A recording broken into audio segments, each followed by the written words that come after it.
বাজান কি রাগ করলা? রাগ করলে চলবো না, ভিডিওটা শেষ পর্যন্ত দেখতে হবে। হ্যালো এভরিওয়ান, সবাই কেমন আছেন? আশা করি সবাই ভালো আছেন, আমিও ভালো আছি। আজকে আমাদের গণেশ পূজার মিটিং হয়েছে, তাই মিটিং উপলক্ষে সবার রিকোয়েস্ট হচ্ছে বিরিয়ানি খাওয়াইতে হবে, তাই আমাকে এই গরমের মধ্যে বিরিয়ানি বানাইতে হয়েছে। আমার সাথে সহযোগী আরও অনেকজন রয়েছে, তারাও কাজ করেছেন এবং দিন শেষে আমি সবাইকে বেড়ে দিচ্ছি, সবাই যেন শান্তিমতে খায়। তো দেখুন এখানে অনেকজন বসে রয়েছে, সবাই বসে বসে খাচ্ছে। এদেরকে আপনারা কেউ গরিব মনে করবেন না, এরা হচ্ছে ভিখারি, বুঝছেন? ভিখারির মধ্যে বসে বসে খাচ্ছে না, এরা হচ্ছে আমাদের ছোট ভাই।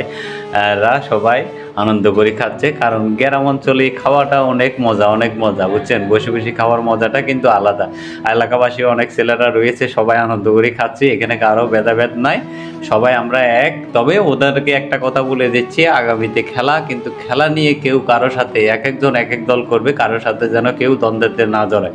তো আজকের এই পার্টিটা মূলত ডোনেশন করেছে আমার ভাগিনের হৃদয়, কারণ হৃদয় বাড়ি থেকে চলে যাবে, সেজন্য সবাই ভাগিনের হৃদয়ের জন্য দোয়া এবং আশীর্বাদ করবেন, উনি যেন ওনার গন্তব্যস্থানে সুন্দরভাবে পৌঁছতে পারে, আমাদেরকে যেন আগামীতে আবার খাওয়াইতে পারে।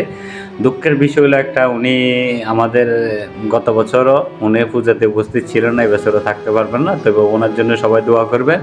সবাই ভালো থাকবেন, সুস্থ থাকবেন, দেখা হবে অন্য কোনো ভিডিওতে। আর ভিডিওটা ভালো লাগলে একটা লাইক, একটা কমেন্ট করে যাবে। সবাই ভালো থাকবেন।